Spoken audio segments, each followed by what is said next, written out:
gëm leen dina gën a baax ak góor gi dina neex. Voilà, donc on va démarrer la conférence de presse. Je voudrais d'abord, au préalable, vous remercier donc de votre déplacement et remercier particulièrement les journalistes qui sont venus donc, assister à cette rencontre et qui d'ailleurs sont nos partenaires parce qu'ils relaient nos informations. Eh bien, donc cette conférence de presse va porter principalement donc, sur les activités du parti en France, sur l'opposition, la situation politique et bien entendu la candidature de Wade. Donc nous allons en premier lieu donc, demander à Sarah de lire le texte et évidemment laisser la parole à Maïssa Touré et Souri donc de faire un petit commentaire avant de passer la parole donc, aux journalistes. Et Sarah, vous avez la parole, on peut commencer. Merci Serigne Dame de m'avoir donné la parole. Avant de lire le texte, j'aimerais remercier tous les journalistes qui ont fait le déplacement et tous les militants qui se sont déplacés, qui ont quitté leurs activités pour venir. Et nous voulons vous dire au nom de la commission de communication un grand remerciement. Dans un contexte préélectoral marqué par des controverses, des amalgames, voire des calomnies à l'endroit de notre frère secrétaire général national, Maître Abdoulaye Wade, le PDS en France a décidé d'organiser une rencontre avec la presse nationale et internationale pour donner son point de vue sur l'actualité politique, la question de la validité de la candidature de Maître Abdoulaye Wade, mais aussi de dérouler sa stratégie globale de campagne pour remporter largement les élections présidentielles au soir du 26 février 2012, dès le premier tour. Nous faisons le constat suivant assez déplorable, que depuis l'annonce de sa candidature, notre frère secrétaire national général, par ailleurs président de la République, fait l'objet d'attaques et de calomnies les plus extravagantes qui n'ont de limite que celle de l'imagination de leurs auteurs. La démesure, le mensonge, l'hypocrisie et même la traîtrise ne suffisent pas pour qualifier cette attitude de l'opposition. Elle sait qu'elle est incapable de battre démocratiquement Maître Abdoulaye Wade. Dès lors, leur seul chantier de bataille est de déclarer, sans aucune lecture objective des lettres de notre loi fondamentale, notamment en ses articles 104 et 27, que sa candidature est invalide. Toute personne de bonne foi sait que l'opposition est dans une posture éhontée et irrespectueuse de la démocratie et de ses principes. Nous saluons au passage le merveilleux travail pédagogique sur le droit constitutionnel effectué lors du séminaire du 21 novembre dernier à Dakar, qui a regroupé plusieurs spécialistes nationaux et internationaux de prestige et de rang mondial. À la limite, nous pouvons admettre le débat, mais à condition que cela se passe dans un cadre démocratique et de respect scrupuleux de nos institutions. Le Sénégal est à la croisée des chemins en ce qui concerne la consolidation de notre démocratie et de notre nation en tant qu'une et indivisible. La situation du moment appelle donc de la part de chaque Sénégalaise et de chaque Sénégalais, et au-delà de tout leader politique, un esprit de responsabilité et de patriotisme.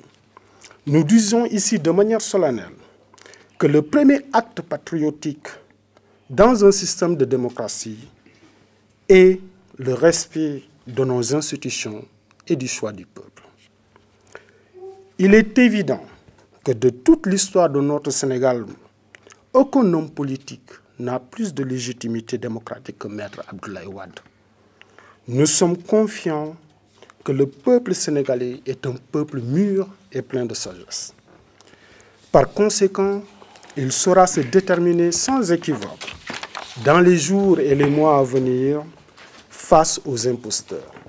Il saura dire avec force et vigueur non à la manipulation, Non à ce climat politique délétère et malsain, terreau de la violence et de l'anarchie. Les divisions au sein de Benno et les attaques dont ils font l'objet les uns envers les autres est la preuve, s'il en fallait une, que l'opposition sénégalaise n'est en réalité que le regroupement ou l'agrégat d'individus mus seulement par leurs intérêts crypto-personnels. Que Moustapha Niasse et Tanor Dieng, pour ne citer que cela, déclarent chacun de manière unilatérale leur candidature n'est que la résultante de leur irresponsabilité et de leur manque de considération à l'égard du peuple sénégalais. Enfin, les masques sont tombés. Benno n'est en réalité que Tassaro. Ceci dit, concernant nos stratégies d'action politique, le PDS, avec ses alliés, au sein d'une commission de pré-campagne, décidée par l'ensemble de ses composantes en France le 1er octobre 2011 et mise en place le 7 du même mois, compte s'appesantir sur l'information aux Sénégalais de l'extérieur en déclinant dans un premier temps les différentes et diverses actions de Maître Abdoulaye Wade, les concernant directement, en faisant ainsi la démonstration par la preuve qu'ils sont au centre de sa préoccupation en tant que chef de l'État. L'ensemble des réalisations sera déroulé par le moyen de tract ou de dépliant que nous distribuons aux sorties de métro et dans les foyers à forte concentration sénégalaise, sans oublier les rencontres avec toutes les associations de la diaspora, y compris celles religieuses. De même, nous ferons la tournée des différentes chancelleries, dont en premier les pays frères et frontaliers du Sénégal, pour opposer des arguments forts contre la stratégie d'intoxication et de désinformation ourdie par l'opposition, notamment par le M23. Certes, le chantier est vaste, mais rien n'entamera notre détermination pour élargir notre base électorale et intensifier notre occupation de la sphère médiatico-politique. Notre conviction est que Wade est le meilleur, et meilleur, il demeurera. Merci de votre attention. La lecture seulement de ce texte suffit pour vraiment clore le débat. Les choses sont claires, elles sont transparentes. Mais je n'oublie pas aussi les frères journalistes qui sont là parmi nous, qui ont fait leur déplacement pour venir nous écouter.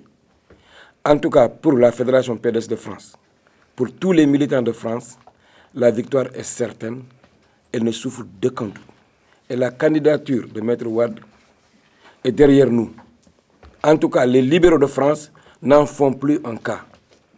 Nous, notre souci, c'est de mener campagne et de bien mener campagne pour qu'au soir du 26 février, que tout le monde crie victoire, une large victoire de notre frère secrétaire général, Maître Abdoulaye Wade. Vive le Sénégal, vive le PDS et je vous remercie. Merci. Vous allez mener une campagne pour essayer d'inverser la tendance parce que vous dites que l'opposition mène une campagne d'intoxication, de calomnie pour discréditer le président de la République. Et vous allez mener une tournée dans les différentes chancelleries. Quels sont ces chancelleries? Est-ce qu'ici c'est à Paris concrètement? Essayez d'être un peu plus explicite sur ce point. C'est ce que je voudrais comme complément d'information. Qu'est-ce que vous allez concrètement faire à Paris et quand est-ce que vous allez rencontrer ces chancelleries et qu'est-ce que vous allez leur dire concrètement? Vous avez dit que c'est une campagne de désinformation et de désintoxication. Est-ce que vous avez vraiment le sentiment que c'est le cas? Je pense que nous tous, on a entendu l'opposition qui disait que Abdoulaye Wade n'avait pas le droit de se représenter parce que la Constitution ne lui permettait pas de se représenter. Donc c'est dans ce sens-là qu'on a dit, c'est d'abord une bataille médiatique. Il faut aller rencontrer, parce que le M23 était venu en France rencontrer la chancellerie française, en l'occurrence le ministre des Affaires étrangères.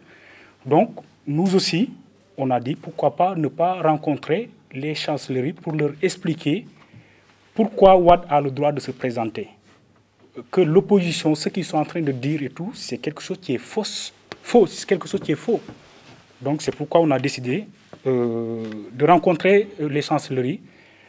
M. Sarr a fait une demande d'audience à ces chancelleries. Les premières seront les chancelleries des pays frontaliers pour essayer de leur expliquer pourquoi Wade a le droit de se représenter. Ensuite, essayer de convaincre, essayer d'expliquer à travers la Constitution que Wade a le droit de se présenter et que ce que les autres sont en train de dire, c'est complètement faux. Et je pense que actuellement, tout le monde se rend compte que c'était une campagne d'intoxication, en fait. C'est ça, en fait. Quand on dit désinformation, c'est par rapport à ça, en fait, quoi. La base de cette initiative, c'est que nous avons remarqué que après les événements, les révolutions arabes et les violences préélectorales qui ont marqué la Côte d'Ivoire, que la situation géopolitique pouvait laisser penser que une nouvelle candidature de Wade peut être antidémocratique et peut être sujet aux causes d'une grande révolution au Sénégal. Et l'opposition a joué sur ça. Le M23 a fait une tournée dans toute l'Europe pour dire que cette candidature est inconstitutionnelle, pour dire que le pouvoir de Wade est en train de dériver en monarchie. Et nous constatons que tout ça est faux. Et les chancelleries, nous voulons les interpeller pour leur dire ceci, que la situation géopolitique actuelle, marquée par les violences post-électorales en Côte d'Ivoire, ainsi que les révolutions dans les pays arabes, ne doivent pas leur pousser à entrer dans une sorte d'amalgame. Les situations ne sont pas comparables. Le Sénégal, c'est le Sénégal qui a une longue tradition démocratique qui est très différente des autres pays. Et que l'amalgame entre le Sénégal, la Libye, l'Égypte ou la Côte d'Ivoire est inacceptable. Et nous allons leur porter cette parole-là avec des documents très précis. Parce qu'il y a beaucoup de gens qui, quand on discute avec eux, parce qu'on a fait beaucoup de rencontres, on a rencontré beaucoup de militants sur le terrain qui se basent sur les arguments de l'opposition pour dire qu'en réalité, Wade est le meilleur, Wade a fait le meilleur travail, mais nous jugeons que sa troisième candidature, alors que ce n'était pas sa troisième candidature par rapport à la nouvelle constitution. Vous voyez, c'est sa première candidature. Donc, c'est son premier mandat. Il a droit à un autre mandat. Nous avons besoin de faire ce travail pédagogique, non seulement auprès des militants, mais aussi auprès des chancelleries. Voilà. Et les demandes sont sur de bonnes voies. Il y a même des dates qui ont été proposées et qui ont été retenues. Mais vous me permettrez, M. Sylla, de ne pas tout dévoiler pour donner des arguments à l'opposition. Voilà, vous serez informés, mais dans les prochains jours, très prochainement, au moment où on fera le déplacement, vous serez avertis. Pour vous relancer aux ambassadeurs que vous allez rencontrer, vous avez ciblé les pays frontaliers. Pourquoi? Parce qu'on sait que les références sur lesquelles vous vous basez, ce sont des références, les influences, c'était surtout les pays, les chancelleries occidentales, qui ont une certaine pression, une certaine influence sur les différents acteurs politiques dans les pays arabes et ailleurs. Pourquoi pas ne pas rencontrer les chancelleries occidentales plutôt que les chancelleries du voisinage? Nous commencerons par les pays frontaliers et amis du Sénégal. Parce qu'avant tout, s'il y a un problème, on le partage avec ces pays-là qui sont très proches de nous. Mais au-delà de ça, nous visons, je vous le dis, à tous les pays non permanents du Conseil de sécurité de l'ONU et tous les pays membres permanents du Conseil de sécurité. Donc tous les pays occidentaux, non pas parce qu'ils peuvent déterminer l'avenir du pays, mais c'est un travail pédagogique, c'est un travail explicatif. Voilà, on ne demande pas leur avis pour qu'ils nous imposent ce que nous devrons faire, mais aussi ils peuvent nous donner des conseils, ils peuvent nous donner des bonnes observations. Et le Sénégal est un pays ouvert, c'est le pays de la Teranga, c'est un pays ouvert. Notre drapeau le symbolise aussi avec l'étoile ouverte sur les 5 continents. Nous sommes à la recherche de toutes les idées, mais nous sommes un pays souverain et nous souhaitons demeurer souverains pour demain. Le séminaire du mois de novembre à Dakar a tout résumé. Mais on a le droit de le faire. Si un ennemi passe pour te dénigrer, tu as le droit de le suivre et de le combattre et le briser. Si un Ramadan se dit que le Sénégal sera comme la Tunisie, mais c'est parce qu'il ne comprend rien. Qui peut comparer le Sénégal à la Tunisie démocratiquement? Le Sénégal, on a la liberté d'expression. Est-ce qu'il y a un journaliste emprisonné au Sénégal? Donc si l'opposition passe tout son temps à dénigrer le Sénégal, on a plein droit à réagir. C'est ça notre but. On va parler. Et la population de Dakar parle. On est en train de déstabiliser l'esprit des Sénégalais par du faux bruit, par de la fausseté, des fausses nouvelles. Alors qu'à côté, il y a le président, il y a le PDS qui réagit, il y a le président avec sa politique d'action est en train de mener, de montrer au monde entier que le Sénégal est en bonne marche. Donc si Moustapha Niasse et Tanor sont là pour leur propre intérêt, ils ne pensent plus à l'intérêt de la population. Si la population, sur le plan de la santé, l'éducation, ils n'y pensent pas. Eux, ils ne gèrent que leur propre intérêt de se présenter comme président. Alors, au contraire, avec Maître Wade, ce n'est pas la même chose.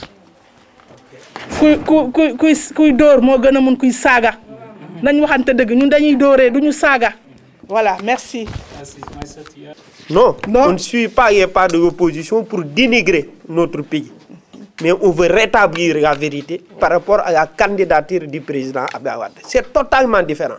L'opposition fait le tour du monde pour dénigrer leur pays, mais nous rétablissons la vérité par rapport à ce qu'ils disent. Cela veut dire quoi? Que la candidature du président Abdoulaye Wade ne souffre d'aucun doute, avec des arguments juridiques, politiques, moraux et social, pour leur montrer que la candidature du président Abdoulaye Wade ne souffre d'aucun doute. C'est ça la position des libéraux du PDS de la France. Par rapport à l'opposition en France, il n'y a pas d'opposition en France. Parce que l'opposition en France, pour manifester, utilise des Burkinabés, des Ivoiriens, des Mauritaniens qui sont payés pour venir dénigrer leur pays. Nous comptons organiser une caravane pour participer à l'investiture du président Abdoulaye Wade. Si c'était possible de marcher de France à Dakar, on le fera. Mais c'est impossible. Mais par la route, nous pouvons venir témoigner notre affection, notre détermination pour faire réunir le président Abdoulaye Wade dès le premier tour. C'est ça que nous comptons organiser à partir du 18 décembre.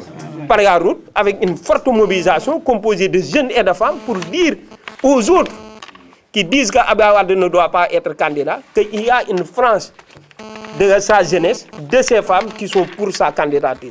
Et ceux qui disent qu'Abdoulaye Wade ne doit pas se présenter ou on fait des pressions de l'extérieur pour demander à Abdoulaye Wade de se retirer. Abdoulaye Wade ne peut plus se retirer. Ce n'est pas Wade qui a décidé d'être candidat, c'est nous qui avons demandé à Wade d'être candidat. Avant de se retirer, il doit demander notre avis. C'est pourquoi c'est des peines perdues. Abdoulaye Wade sera candidat le 26 février et il battra l'opposition au premier tour. Et je voulais prononcer par rapport à Robert Sagna, qui disent que le MFDC est armé, super armé. Comment il a su que le MFDC est super armé? Et nous lançons un appel au ministre de l'Intérieur de faire son travail. Ce n'est pas parce qu'on est à l'approche des élections, on permet à tout un chacun de dire de n'importe quoi. Nous sommes dans une république, dans un État organisé. Robert Sagna doit être entendu par la police pour savoir comment il a su que le MFDC est super armé. C'est lui donc qui a armé le MFDC.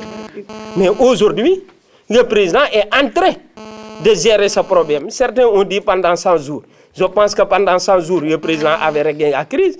Mais comme des gens comme Robert Sagna ont armé le MFDC, ont armé d'autres personnes qui sont entrées dans le maquis et qui ont repris le combat. C'est ça que je voulais dire par rapport à ça. Mais par rapport à Macky Sall également, si l'opposition demande aujourd'hui Macky Sall, on a demandé 7 milliards, il demande un cessez-le-feu. Ça pose problème. Il faut que les gens soient sérieux dans ce pays. On ne peut pas gérer pendant 9 ans avec un gouvernement et sortir pour dire que moi je suis blanc comme neige. Nous avons des dossiers.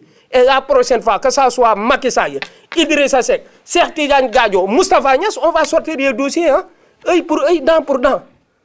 Ils disent qu'eux, ils ne s'attaquent pas entre eux. Pourquoi ils ne s'attaquent pas entre eux? Parce que si Idrissa Seck attaque Macky Sall, on dira que c'est vrai. Si Macky Sall attaque Idrissa Seck, peut-être on dira que c'est vrai. Si Moustapha Niasse attaque Tanor, on dira que c'est vrai. Mais si le PDS attaque Moustapha Niasse, ou attaque Tanor Dieng, ou attaque Gadio, on dira non, ils ne sont plus avec eux, c'est pourquoi ils les attaquent. Nous avons dans l'obligation de sortir des dossiers de Macky Sall. Nous avons ces dossiers. C'est bien à l'étranger. Comment il a géré pendant qu'il était ministre de l'Intérieur, ministre de l'Énergie et Premier ministre. Et Gadio, on n'en parle pas, Idrissa Seck également. On rappelle, comment on dit encore, le protocole de Rebeuss. Il est sorti en prison, pourquoi? Il dit qu'il est blanc comme neige. Où sont les fonds politiques? Pourquoi il est libéré de la prison? Où est le protocole de Rebeuss? Qu'est-ce qu'il a à l'intérieur? Donc, Abdoulaye Wade est le meilleur. Et nous allons réunir Abdoulaye Wade, Inch'Allah, dès le 26 février. Par voiture. Et si c'est possible de marcher, nous allons marcher.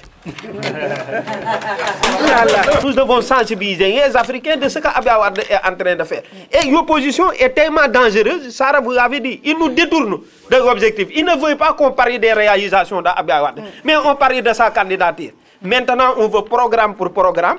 Réalisation pour réalisation, c'est ça que nous voulons. Leur programme et notre programme, et on va confronter ça. Ils n'ont pas de programme, ils n'ont que de l'intoxication. Merci, merci, Maïssa. Comme vous le savez, nous sommes à une période de pré-campagne. Et nous, le PDS en France, on compte quand même informer le maximum possible les émigrés. Parce que vous savez, la campagne de la Fédération de France s'accentuera sur les immigrés de France. Donc on va essayer d'expliquer au maximum possible les immigrés ce que le président a fait pour eux. Macky Sall nous disait que s'il est élu, rapidement, il va lever l'interdiction sur l'importation des voitures âgées. Voilà, l'interdiction de l'importation des voitures. Est-ce que vous, concrètement, dans votre programme, vous avez une réponse ou un argument pour convaincre... Vous savez que cette mesure-là, c'est déjà une mesure pour protéger les Sénégalais par rapport à leur santé.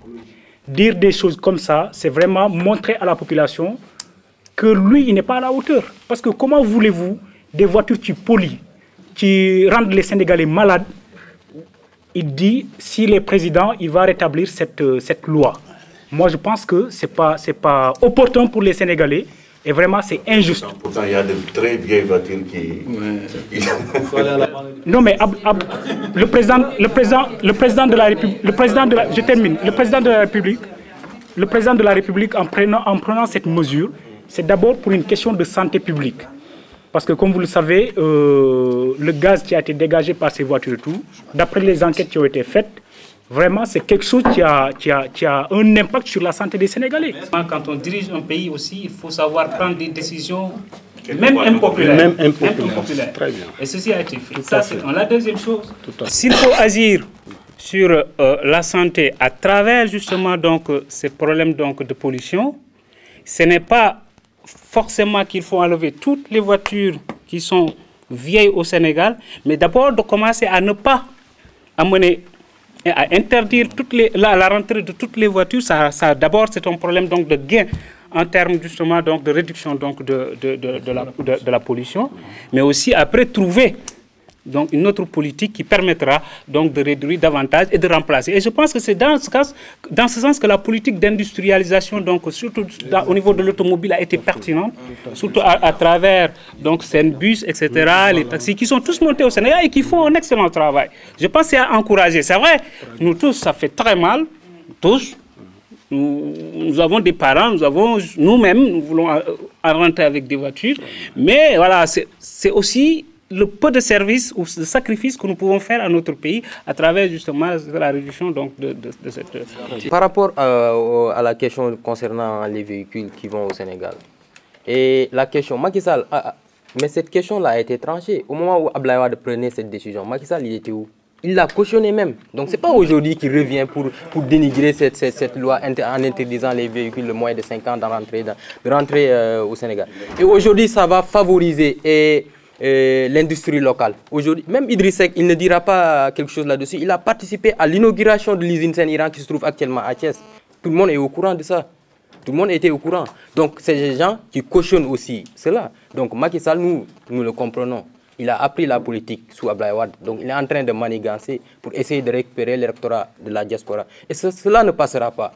Parce qu'aujourd'hui, au niveau de la diaspora, sous la tête de la Fédération des jeunes, des femmes et aussi du commissaire Maïssa Touré, on est en train de faire un travail.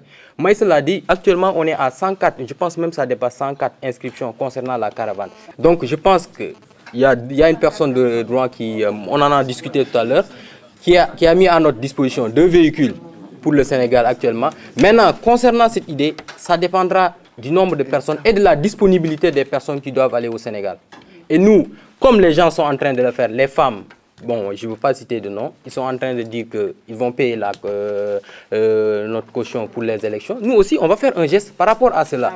Nous, peut-être, on ne va pas participer à cette caution, mais nous, on va faire une autre participation, à savoir, on va mener cette caravane jusqu'au Sénégal. On va passer par Saint-Louis, Louga et tout cela pour atterrir à la place de l'indépendance et aller directement à l'investiture du président de la République. Ainsi de suite, sensibiliser les jeunes. Donc au niveau de la France, on est en train de faire un travail extraordinaire. Et je pense que le débat sur la candidature du président Wade va bientôt finir. Parce que nous, actuellement, on est en train de mener une campagne par rapport à nos réalisations, par rapport à tout ça. Vous voyez, on est en train de sillonner le pays. Aujourd'hui, regardez le Sénégal, comment il est. Dans chaque village, dans chaque quartier que vous allez, vous avez au moins il y a un district sanitaire là-bas. Actuellement, au mois de décembre dernier, il y a 562 des agents sanitaires, que ce soit des médecins, des infirmières, des sages-femmes d'État, qui ont été recrutés. Et depuis quand ça n'a pas été fait? Et au mois de décembre prochain, cette question aussi sera tranchée parce qu'il y a d'autres vagues de recrutement qui vont se faire. Au niveau de l'éducation, pareil. En 2000, on n'était même pas à 3000 boursiers dans les pays étrangers. Actuellement, on est à environ plus de 9000. 9000. Il y avait 4 ou 8 pays au niveau de l'étranger où les Sénégalais, les étudiants sénégalais bénéficiaient d'une bourse. Aujourd'hui, on tourne autour de 9000. Donc voilà les réalisations sur lesquelles nous allons nous baser pour essayer de mener notre campagne, pour faire triompher notre président. L'APR ne fait que suivre le PDS. Qui est dans l'APR? C'est un ex-militant du PDS. Ils ne nous suivent pas à pas. Ils n'ont pas l'imagination pour créer. Ils font de copier-coller. Par rapport à la caravane de l'APR, leur caravane se limite en France. Nous avons commencé la caravane depuis 2009. Nous avons fait le tour de la France. Et pour leur montrer que par rapport à ça, qu'à Saron, Macky Sall avait dit que le siège du PDS, c'était à Saron, ils ont récupéré ça. Avant de partir au Sénégal, nous allons monter un secteur dans le foyer de Saron et nous allons récupérer notre siège. C'est ça le défi qui nous a lancé et nous allons relever ça dans les jours à venir. C'est notre combat. Moi, je me pose une question. Est-ce que nos leaders, au niveau de l'opposition, ils sont cohérents? Il y a un problème de cohérence qui se pose au Sénégal. Ce n'est pas que le fait de vouloir être président, c'est légitime pour tout un chacun. Mais je pense que quand on a eu à avoir des fonctions, de hautes fonctions, au sein d'une nation, il faut quand même, quand vous dites des choses, il faut pouvoir vraiment être sûr ou avoir une cohérence par rapport à la population. Macky Sall, il ne peut pas être dans le gouvernement, que ce soit avec Idrissa Seck ou ailleurs. ou une autre personne. Et revenir ici nous dire des choses qui ne sont pas dans les normes. Actuellement, nous voulons évoluer au Sénégal. Or, au niveau des voitures, moi je pense que c'est quelque chose qui est derrière nous. Nous, on veut avancer, on veut protéger la population sur le plan environnemental et tout. Et j'insiste beaucoup sur un truc. Le fait que Macky Sall, actuellement, qui était ministre de l'énergie, qu'est-ce qu'il a fait dans ce département? Et je profite pour saluer le ministre de l'énergie, qui a fait un travail remarquable au sein du plan Takal. On a eu un problème d'électricité au Sénégal, ça il faut l'avouer. Et je pense que c'est derrière nous. Et ça, nous félicitons le ministre. Et tout ça pour dire que par rapport aux réalisations, par rapport à ce qu'Abdoulaye Wade a fait, c'est incontestablement, c'est le meilleur candidat pour le Sénégal, pour la population. Et nous appelons aux organismes internationaux de venir superviser les élections. Parce que nous voulons la paix. Nous voulons que ça se passe dans de très bonnes conditions.